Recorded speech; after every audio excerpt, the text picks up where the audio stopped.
live from the drama-free true crime destination. Unfiltered, unscheduled, undeniably important. This is a special report from Bethea'S Byte Reloaded.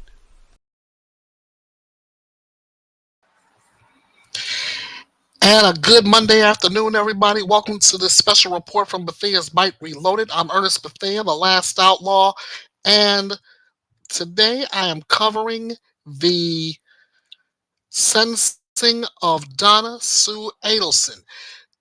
Donna Sue Adelson, one of the many defendants who were convicted in the murder of Dan Markell. Now, in fact, before I break this down, before I break that part down, I want to break down all the defendants who were convicted in this murder for hire plot. First, there's Sigfrido Garcia, the alleged shooter. He was convicted and sentenced to life in prison without parole. Luis Rivera, he's a co-conspirator who assisted in the surveillance and getaway. He pleaded guilty and received a 19-year sentence in exchange for his cooperation. There's Catherine Magbanua, the broker, quote unquote, who connected Charlie Adelson to the hitman. She was convicted and sentenced to life in prison. Then there's Charlie Adelson himself, the ex-brother-in-law who orchestrated the murder for hire plot. He was convicted and sentenced to life in prison. And now there's the matriarch mastermind herself, Donna Adelson, Charlie's mother and Dan Markell's former mother-in-law, convicted of first-degree murder, conspiracy, and solicitation. Now, I'm not gonna spoil this. I'm just gonna go ahead and give you what went down before the sentencing. As you can see here, this is where the judge had to scold her for as she declared her innocence during the formal sentencing. In September, Adelson became the fifth, as you just heard my recount. She became the fifth person convicted for the murder for hire of her former son-in-law, who was shot to death outside of his Tallahassee home in 2014. Charlie was previously convicted on the same charges. Jurors found she plotted Markell's death and gave money to the hitman using her son and his ex-girlfriend as conduits. Donna delivered a tearful monologue to the court, beginning with kind words about the victim. My son-in-law, Dan Markell, was a fine and decent man. He was a good son-in-law, but more importantly, he was a caring and loving father. Donna quickly pivoted to declaring her innocence.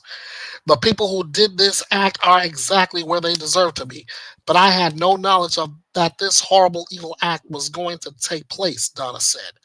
I would have stopped it. Donna began listing what she perceived as errors in her trial, asking, where is the evidence?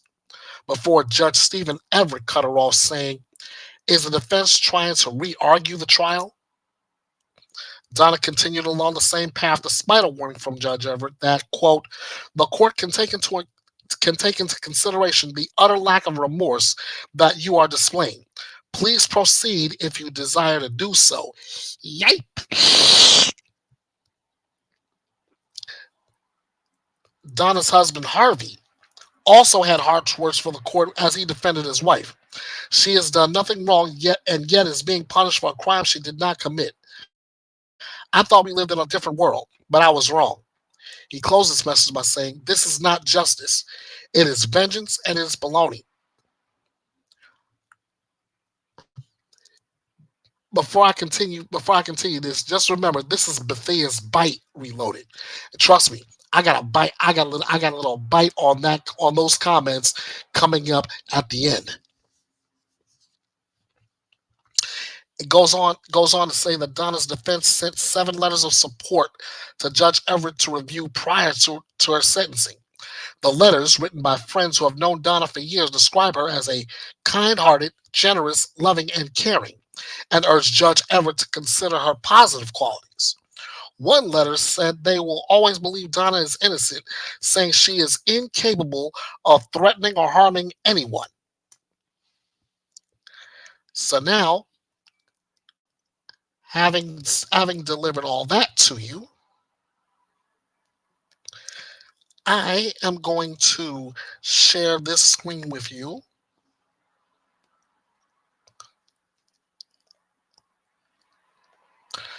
I am going to close both of these documents out.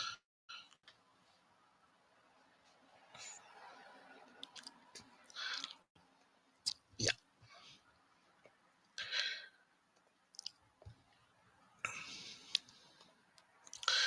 Okay. And now, without any further ado, I am going to bring to you the sentencing of Donna Adelson, the matriarch mastermind in the murder of Dan Markell. The judge has already ordered her to her feet before before he can pass sentence.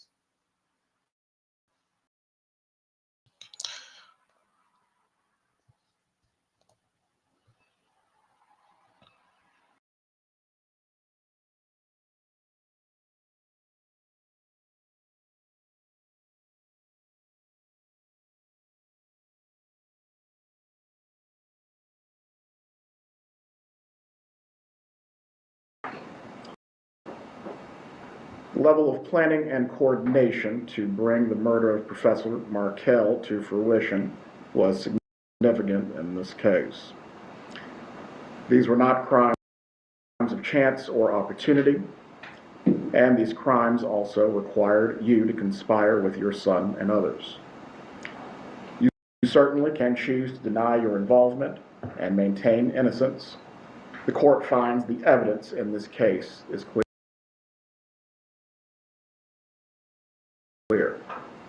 You will be sentenced accordingly this afternoon. The jury has found you guilty on charges of first-degree murder, conspiracy to commit first-degree murder, and solicitation to commit first-degree murder, and the court previously adjudicated you guilty as to these same charges on September 4th of this year. On count one of the indictment for first-degree murder, you are hereby sentenced to life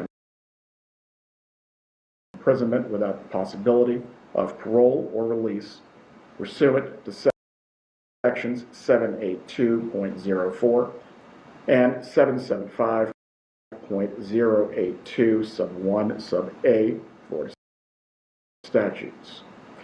On count two of the indictment, conspiracy to commit first-degree murder, you are hereby sentenced to 30 years in the Department of Corrections that will run consecutive to count one. The court will also sentence you to 30 years in the Department of Corrections on count three. Counts 2 and 3 are to run concurrent with each other, but consecutive to count one. As to the fees and costs, the clerk can please announce those at this time. $2,100 is a fine pursuant to section 775.083. $105 as the 5% surcharge required by section 938.04. $20 as a court cost pursuant to section 938.06, crime established trust fund. $3 as a court cost pursuant to section 938.01, subsection 1, criminal justice trust fund. $50 pursuant to section 938.03, crimes compensation trust fund. $225 pursuant to section 938.05, local government criminal justice trust fund. $2 as a court cost pursuant to section 938.15, county criminal justice education. $50 as a court cost pursuant to section 775.083, subsection 2, county crime prevention. $65 as a court cost pursuant to section 939.185, county additional court costs.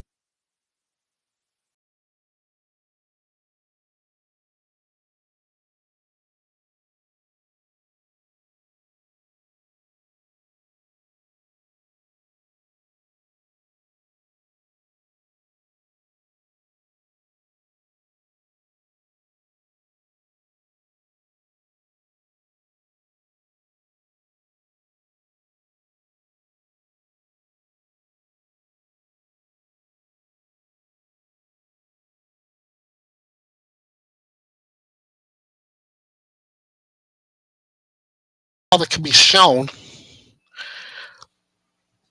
But the bottom line is, and you heard it here, Donna Adelson sentenced to life in prison plus 30 years for the murder of Dan Markel.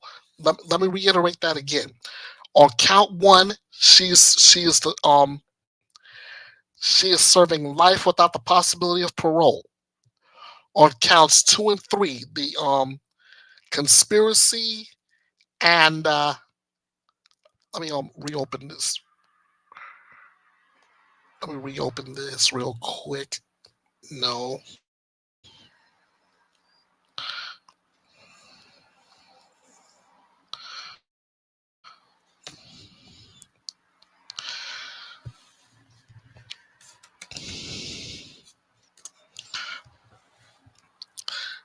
Yeah, let me I'm pulling this back up again.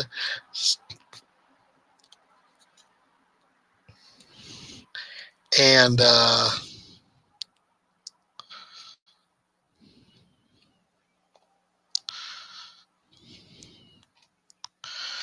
there we go. Yeah, Donna Adelson was convicted of first degree murder. She'll the sentence that she'll spend the rest of her life in prison without the possibility of parole. For conspiracy and solicitation to commit murder, she was sentenced to 30 years each. Those two sentences will run concurrent with each other, but consecutive to count one, the first degree murder charge. Ouch. So barring any appeals or whatever else, Donna Adelson will die in prison. My my goodness.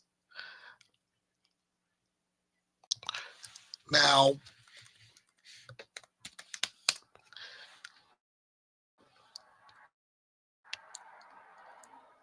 there's a lot of things that were said that I have a lot to I have a good bit to break down.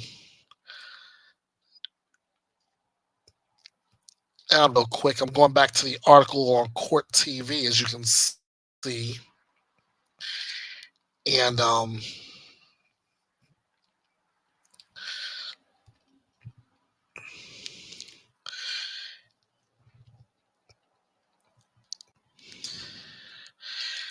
because there's a lot that the judge had mentioned that even I agree with. Starting where Donna is trying to proclaim her innocence, as it were, saying, and I'm quoting,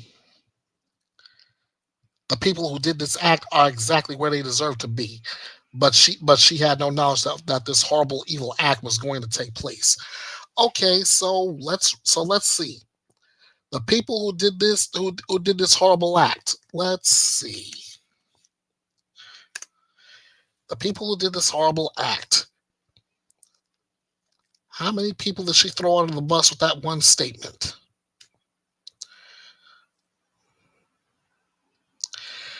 Let's see, her own son Charlie, Sigfrido Garcia, Catherine Magbanua, and Luis Rivera. That's four people she threw under the bus in one blanket statement. But she's nowhere near done. She says she would have stopped it. How? How? Try to play the voice of reason? Yes, that works a lot of the time. Then on top of it, she's trying to sound like she was trying to retry retry the argument again that she's innocent, saying, "Where's the evidence?" And where the judge is asking the same thing as I just asked, is she trying to re-argue the trial? She kept on going down that same path. Maybe she honestly, I think she was better off if she had did like she did at trial and not say nothing, didn't testify at all. But then again, Even in silence, I could say the same thing. I mean, to quote the great Keith Whitley, you say it best when you say nothing at all. The judge got after saying, and I quote, "The court can take into consideration the utter lack of remorse that you are displaying. Please proceed if you desire to do so." Donna kept should have quit while she was behind at that point. But that wasn't enough. Here comes Harvey, his wife. I mean, her husband. He's having harsh words saying that Donna did nothing wrong, yet is being punished for a crime she didn't commit. I thought we lived in a different world, but I was wrong. Close out the message saying this is not justice, it is vengeance, and it is baloney. Um, uh, let me let me come in here and say this real quick. First off, the murder of a man because of the whole custody hearing between he and his now ex-wife. What that led to was baloney. If you're gonna kill a man in order to make sure the mom has custody of her children, and then on top of it, you've got to plot this out like a bunch of thieves getting together to plot out what they're gonna what who where and when they're gonna rob next. Come on.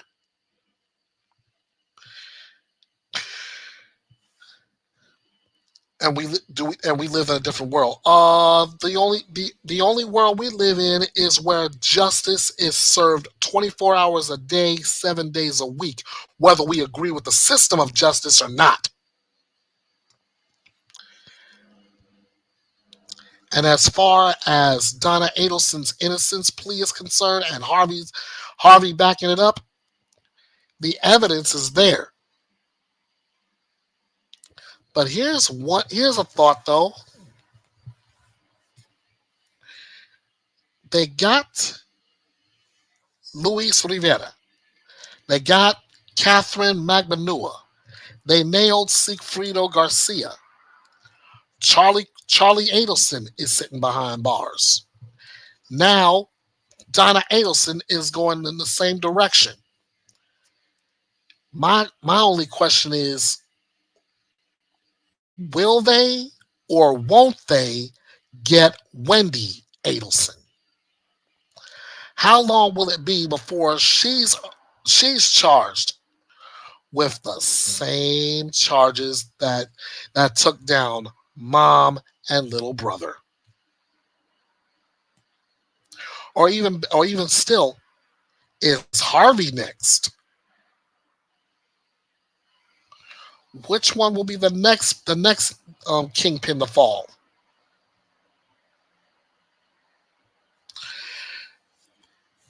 We'll just have to wait and see on that. But as it stands right now, Donna Adelson sentenced to life in prison plus 30 years without the possibility of parole for the murder of Dan Markell. And before I leave you today, I want to bring up another story that I'm covering as well. Well, and I just got news on this just moments ago.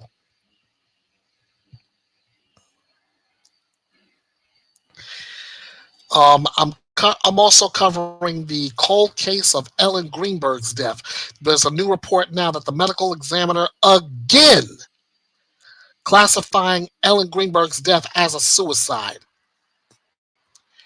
Here's a breakdown for you. Less than a year after reopening the investigation into the death of Ellen Greenberg, the Philadelphia Medical Examiner's Office has declared her death a suicide. Greenberg was found stabbed to death on January 26, 2011, with more than 20 stab wounds to her body.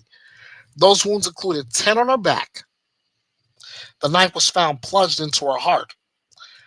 Assistant medical examiner Dr. Marion Osborne initially ruled Greenberg's death a homicide, but changed to a suicide after a closed door meeting with Philadelphia police and members of the district attorney's office 4 days later. In February of 2025, Osborne again changed his ruling, saying he now believes Greenberg was murdered. The Office of the Medical Examiner agreed to re examine the case after increasing pressure from Greenberg's family, who hired multiple experts who also concluded that she was the victim of a homicide. After months of consideration, the Philadelphia Medical Examiner's Office released a 32-page review that ultimately concluded while the distribution of injuries is admittedly unusual, the fact remains that Ellen would be capable of inflicting these injuries herself, according to People.com, which reviewed the document. Philadelphia Chief Medical Examiner Lindsay Simon authored the report, which noted that Greenberg's fiance's DNA was not found on the knife used and that there was no evidence of an abusive relationship. Greenberg's fiance, who called police after finding her body, has never been named a person of interest or a suspect in the case. Now, I am going to see if I'm going through People Magazine crime. I'm going to take a look and I'm going to see exactly where and how.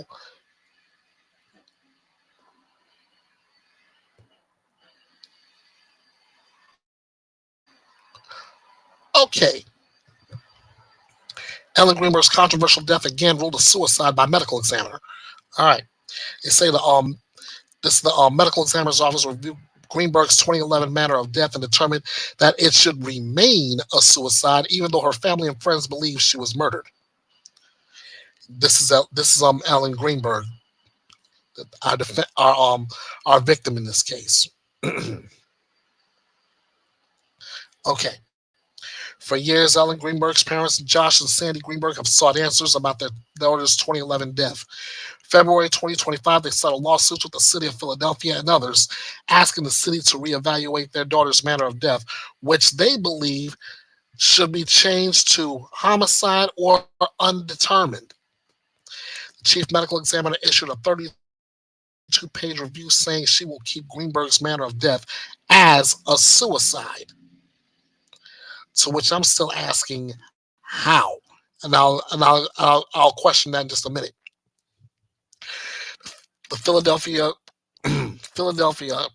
Medical Examiner's Office has reviewed Ellen Greenberg's 2011 death and concluded again that she died by suicide.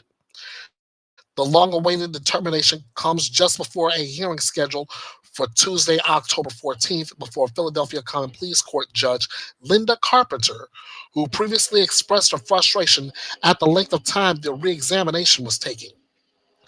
On January 26, 2011, 27-year-old Greenberg was found dead inside her fiancé Sam Goldberg during a blizzard. Autopsy results showed that she had been stabbed 20 times, including in the neck, in the back, head, and heart, and had 11 bruises all over her body in various stages of healing. The knife was found protruding from her chest. Then, Assistant Medical Examiner Dr. Marlon Osborne ruled her death a homicide. Weeks later, he changed Greenberg's manner of death to suicide after a meeting with Philadelphia Police Department preventing any criminal investigation to identify her possible killer. Goldberg, her fiance, was never a suspect and has never been charged with any crime. He did not respond to people's requests for comment. For the past 14 years, Greenberg's parents, Sandy and Josh Greenberg, sought to find answers about their daughter's death. They hired renowned experts, including forensic pathologist Dr. Cyril Wecht, who concluded that Ellen's wounds were not self-inflicted, and forensic neuropathologist Dr. Wayne Ross, who found evidence of strangulation and believes Ellen's death was staged. The couple gathered more than 167,000 signatures asking the city to reopen the case. They also filed two lawsuits, one in 2019 against the Philadelphia Medical Examiner's Office and Osborne, and another in 2022 against the city of Philadelphia, former Chief Medical Examiner San Gulino and others, alleging the investigation was so deeply botched it amounted to a cover up, according to their attorney, Joe Pedraza. On February 3rd, the Greenbergs settled lawsuits they had filed against the city of Philadelphia, former Chief Medical Examiner Sam Gulino and others, which included a monetary payment and city officials agreeing to reevaluate Greenberg's manner of death. And Dr. Osborne signed a statement attesting he no longer believes Ellen died by suicide. The Greenbergs' pursuit of answers about their daughter's death was recently portrayed in a three-part docuseries, Death in Apartment 603, What Happened to Ellen Greenberg, from ABC News Studios. Here's the two that would have been married, Sam Goldberg and Ellen Greenberg. The docuseries features interviews with the Greenbergs' closest friends, as well as experts who detail why they believe she was murdered. One expert suggested that some of her wounds were inflicted after she died. In the end, Philadelphia Chief Medical Examiner Lindsay Simon disagreed. On October 10th, 2025, a 32-page review obtained by People magazine writes that the ME's office was asked to conduct an independent and unbiased review of all available materials relating to the death of Ellen Greenberg. Simon said she reviewed extensive records, including reports from Wecht, Ross, and Thomas Brennan, the private investigator hired by the Greenbergs, and the documentary. In her final analysis, Simon writes that while the distribution of injuries is admittedly unusual, the fact remains that Ellen would be capable of inflicting these injuries herself, noting she was a young woman suffering from anxiety. Really? Simon writes that the fiance's DNA was not detected on the knife used to inflict the injuries, and there was no evidence of an abusive relationship between them. No findings of a struggle were found at the scene, she said. With all this information considered, it is the opinion of the undersigned that the matter of Ellen Greenberg's death is best classified as a suicide. All opinions stated in this report are expressed with a reasonable degree of medical certainty. The report is deeply flawed, Pedraza tells People magazine.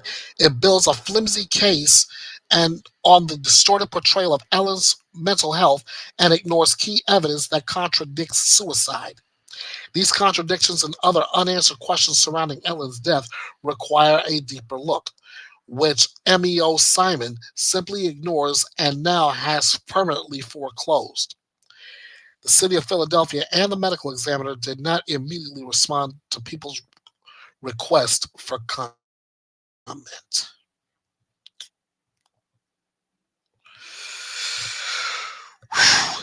So, let me get this straight. A woman has 20 stab wounds on her.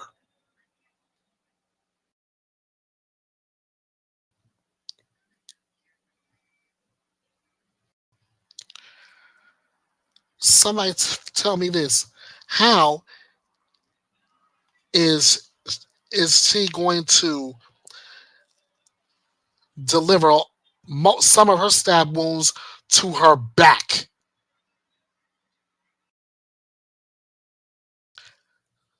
How is that possible?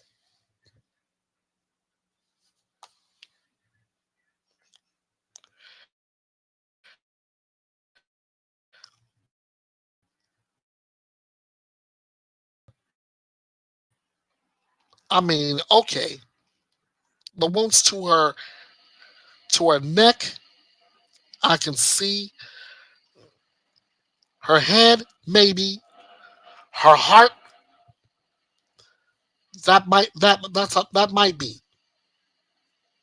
But her back,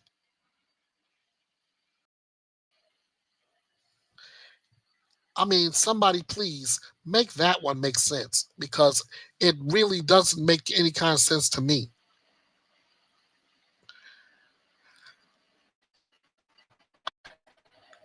I mean, I mean, and also they want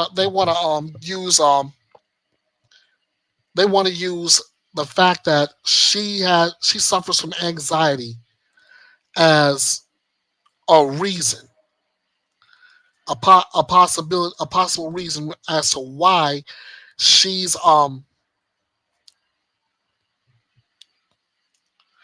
as to why she could have did this to herself.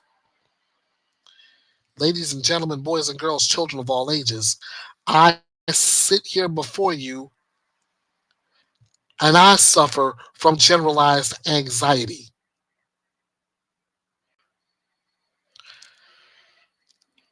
And I'm saying this, if I beg, first off, I beg everybody on YouTube, at YouTube, not to shut me down, not to take me off of this platform. I'm saying this to make a point. If I wanted to take my own life, I wouldn't need to commit so many stab wounds to get the job done. All I need is just one shot.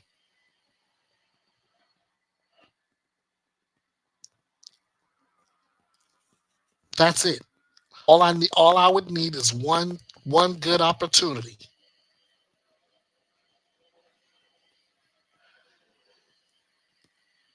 In this case, I do not see anything like that, and I am going to continue to watch this thing as it unfolds, and I will bring the latest here at Bethea'S Byte Reloaded. One, once more, everybody. Donna Adelson for first degree murder, for conspiracy to commit murder, and solicitation to commit murder. Donna Adelson has been sentenced to life in prison without the possibility of parole, plus 30 years the for both the conspiracy and the solicitation. I will I will go over this again on Wednesday in the midweek bite, and I will keep track of I will also keep track of this cold case with Ellen Greenberg and another switch from homicide to suicide to undetermined and to once again to suicide. I'm gonna figure this out, and when I get it, I will surely bring this to you. But for now, thank you so much. This has been a special report from Bethea'S Byte Reloaded, and I will see you again on Wednesday for the midweek bite. Until then, this is Bethea'S Byte, and it's reloaded. Thank you all for joining me here at the Drama-Free True Crime Destination. Be sure to follow Bethea'S Byte Reloaded all over social media and get your coverage of true crime news with no gimmicks, no drama, and no BS. This is Bethea'S Byte, and it's reloaded.